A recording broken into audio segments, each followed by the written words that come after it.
It was past midnight when the sound of screeching tires cut through the silence of the forest. A silver pickup truck flew across the old wooden bridge, its headlights shaking wildly as if the driver was trying to escape something. Then, just as it reached the middle of the bridge, the truck slowed, like the driver suddenly realized they had made a terrible mistake. Witnesses say the headlights flickered once, then vanished. No sound of crashing. No splash into the dark water below. The truck and the man inside were simply gone. By the time police arrived, the bridge was empty. No broken wood. No skid marks. No sign of anything at all. The only thing left behind was the sound, the faint creak of the bridge swaying in the night wind, as though it was mocking whoever dared to cross it. That was not the first time. Drivers who went across that bridge never came back. But what really happened to them? To understand, we have to go back to the beginning. The bridge had stood for more than 100 years, hidden away on a back road in rural Kentucky. Locals called it Dawson's Crossing, but teenagers in town had given it a darker name: the bridge where drivers never return. Most people avoided it after dark, some even during the day. Old stories floated around, stories of strange lights, whispering voices, and faces that appeared in car windows when no one was there. Kids dared each other to drive across it, but very few actually did. And those who tried didn't always come back. Ethan Carter was 17 when he first heard the stories. He had just gotten his driver's license, and like most teenagers in town, he didn't believe the old tales. Ghost stories, that's all they were. One October evening, sitting with his friends on the hood of his car outside a gas station, he heard it again. "You know Tommy Jensen?" his friend Mark asked, his voice low. "He's gone. Drove across Dawson's Crossing last week. Nobody's seen him since." Ethan laughed. "Yeah, right. He probably just ran away or something." But Mark shook his head. They found his car keys on the bridge, just sitting there. The group went quiet. Even Ethan felt a chill, though he hid it with a grin. So what? Some creep probably took him. Doesn't mean ghosts dragged him off. Still, that night, when Ethan drove home, his eyes kept darting to the narrow road that led toward Dawson's Crossing. For days the thought gnawed at him. Was it real? Or just a legend? On Halloween night, Ethan made up his mind. He told his younger sister, Emily, that he was going to prove once and for all that the bridge was just an old rotting piece of wood, not some haunted death trap. Emily begged him not to go. "People disappear there, Ethan. Don't be stupid." But Ethan just smiled. "I'll be back in 10 minutes. Then you'll see there's nothing to be scared of."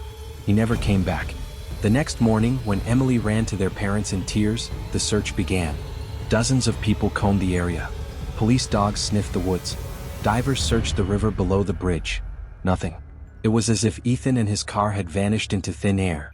From that day forward, the town whispered about Dawson's Crossing even more. Parents told their kids never to drive that way. Truckers who passed through at night refused to take the shortcut, even if it added hours to their trip. But then came the night that changed everything. A family of 4, James and Lisa Parker and their 2 children, were driving home after visiting relatives. They were tired. The kids were asleep in the back seat. James, the father, thought the shortcut would get them home faster. He didn't know, or maybe didn't care about the stories. As the minivan rolled onto Dawson's Crossing, Lisa felt uneasy. "Are you sure about this road?" she whispered. James chuckled. "It's just a bridge, Lisa. Don't tell me you believe those ghost stories." But halfway across, the car's radio began to static. The headlights flickered. And the youngest child, only 6 years old, sat up suddenly and whispered, "There's someone outside the window." Lisa turned. Her heart stopped. A pale hand was pressed against the glass. The problem was, they were in the middle of the bridge. No one could be there. James slammed the gas pedal, trying to speed off the bridge. The car jolted forward. The bridge groaned. The children screamed. And then, the headlights blinked out. When the sheriff's department arrived minutes later, the bridge was empty. No van. No family. No sign that anyone had ever been there at all. From that night on, the town no longer whispered about Dawson's Crossing. They feared it. Because now it wasn't just reckless teenagers disappearing. It was families. And nobody who drove across that bridge ever returned. Yet one question haunted Emily Carter, who had never stopped searching for her brother. What happens to them once they're gone? She was about to find out. Because Emily had made a decision. She was going to drive across the bridge herself. Emily Carter sat in her car at the edge of the narrow road that led into the woods. The air was heavy and still, and the dashboard clock read 11:58 p.m., 2 minutes before midnight. Her hands gripped the steering wheel, knuckles white. For weeks, she had planned this moment in secret. She hadn't told her parents, hadn't told her friends. She knew they'd try to stop her. But Emily couldn't live with the unanswered question anymore. Her brother Ethan had vanished here. So had the Parkers. So had many others. If there was even a chance she could find out what happened, if there was even the slightest hope that Ethan might still be out there somewhere, she had to try. She whispered under her breath, "I'm doing this for you, Ethan." The engine rumbled to life. Slowly she turned onto the dirt road. Trees arched overhead, their twisted branches blotting out the stars. The further she drove, the quieter it became. No crickets, no owls, just the sound of her tires crunching gravel. Finally, the road opened to reveal it, the bridge. Dawson's Crossing looked like something out of a nightmare. The wood was dark and damp, warped by years of rain. Old iron bolts jutted out like rusted teeth. A faint mist hung low over the boards, snaking between the planks like smoke from an unseen fire. Emily pulled up to the edge and stopped. Her heart pounded so loud she thought it might burst out of her chest. The stories came rushing back. The vanishing cars, the pale hand on the window, the keys left behind. She reached into her pocket and touched Ethan's necklace, the one he had left at home the night he disappeared. Taking a deep breath, she whispered, "Okay, here we go." She pressed the gas pedal. The tires creaked onto the wood, each rotation echoing like a drumbeat in the night. The headlights cast long shadows across the planks, making the bridge seem endless. Halfway across it began. The radio switched on by itself. A soft static filled the car, broken by faint whispers. Emily froze. She hadn't touched the controls. She reached to turn the knob off, but before her hand touched it, a voice came through the static. "Emily." Her breath caught in her throat. It was Ethan's voice. "Ethan?" she whispered. "Ethan, is that you?" The voice crackled, fading in and out. "Don't come back." Her hands shook as she clutched the wheel. "Where are you? What happened to you?" But the radio went dead. The headlights flickered once, then steadied. The silence pressed in again, heavier than before. Emily forced herself to keep driving.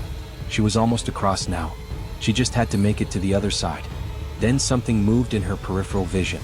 She glanced to the right window, and her stomach dropped. A man stood there. He was tall and thin, his face pale as chalk, his eyes black and hollow. He didn't move, didn't blink. He just stared at her through the glass as the car rolled forward. Emily screamed and slammed the gas pedal, desperate to speed off the bridge. The figure vanished, but the mist thickened, wrapping around the car like hands pulling it back. The headlights flickered again, then cut out completely. She was plunged into darkness. The car skidded, tires screeching against the wet wood. For a moment, Emily thought she was going to go over the edge. She jerked the wheel, heart hammering, trying to stay on the bridge. Then, without warning, the headlights came back on. But she wasn't on the bridge anymore. Emily slammed the brakes. The car stopped and she stared out the windshield in shock. The bridge was gone. The river was gone. She was in a place she had never seen before. The sky above was red and swirling, like fire trapped in clouds. The ground stretched out in endless black pavement, cracked and steaming. Dozens of cars were scattered across the landscape, doors hanging open, some still running as if their drivers had just stepped out. But there were no people. Not a single soul. Emily's breathing turned ragged. She had crossed the bridge, but she hadn't come out on the other side. She had crossed into somewhere else entirely. And then she heard it. Footsteps. Slow. Heavy. Coming closer. Her hands trembled as she reached for the gear shift, but her car wouldn't move. The engine rattled like it was choking. The footsteps grew louder, echoing against the emptiness. Emily's eyes darted to the rearview mirror. Something was walking toward her car. Something that wasn't human. Emily's breath fogged the inside of the windshield as the footsteps grew louder. Her trembling hands gripped the wheel, but the car still wouldn't start.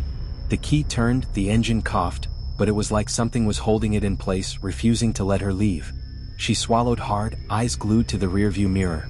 That's when she saw it. A figure slowly emerged from the red haze, tall and hunched, its arms too long for its body. Its face was nothing but stretched, pale skin, smooth where eyes and a mouth should be. The only feature was a dark slit across its face that curved upward like a grin. The thing tilted its head as it moved closer, each step making the ground tremble. Emily's chest tightened. "Oh God," she whispered. Desperate, she reached for the door handle. But when she pulled, the door wouldn't budge.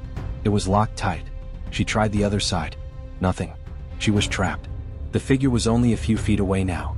Its skin glistened like it was wet, and that awful slit on its face twitched, as if it was trying to open wider. Suddenly her radio crackled back on. Through the static came Ethan's voice again. "Emily, don't look at it." Her eyes shot wide. She slammed her hands over her face, squeezing them shut. Her heart pounded in her ears. She could hear it outside her window, hear its ragged breathing, feel its shadow pressing against the glass. That silence. Emily slowly lowered her hands. The figure was gone. But when she looked around, her stomach dropped. The cars scattered across the black pavement weren't empty anymore. Figures now sat inside each one. Dozens of them. Men, women, children. They were slumped in their seats, their faces pressed against the glass, pale hands clawing at the windows. Their mouths opened in silent screams. Emily gasped. She recognized one of them. It was Tommy Jensen, the teenager who had disappeared weeks before. His lifeless eyes stared straight at her, his hand tapping slowly against the window of his abandoned car. She whipped her head around, searching. There had to be a way out. A road. A path. Something. And then she saw it. Far in the distance, past the endless cracked pavement and rows of abandoned vehicles, stood a second bridge. But this one wasn't made of wood. It was twisted metal and bone, glowing faintly under the blood-red sky. For a moment, hope flickered in her chest. Maybe that was the way out. Maybe that was where Ethan was. She slammed her foot on the gas. This time the car roared to life. Tires screeched as she sped forward, weaving around the abandoned cars and the pale faces that followed her with empty eyes. But she wasn't alone. In the rearview mirror she saw them.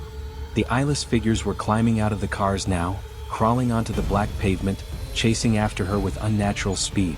Their hands scraped the ground, sparks flying from their nails.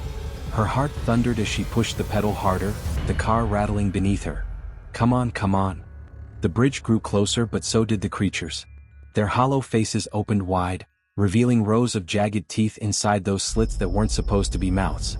One leapt onto the trunk of her car. The metal groaned as it clawed its way forward, its teeth gnashing against the rear window. Emily screamed and swerved, the car fishtailing dangerously, but the thing held on tight. The others were closing in, their footsteps pounding like drums behind her. She was almost at the bridge now, just a few hundred feet away. But the creature on her trunk slammed its hands against the back window. Cracks spiderwebbed through the glass. Emily screamed, tears streaking her face. She tried to shake it off, swerving left and right, but the glass shattered with a deafening crash.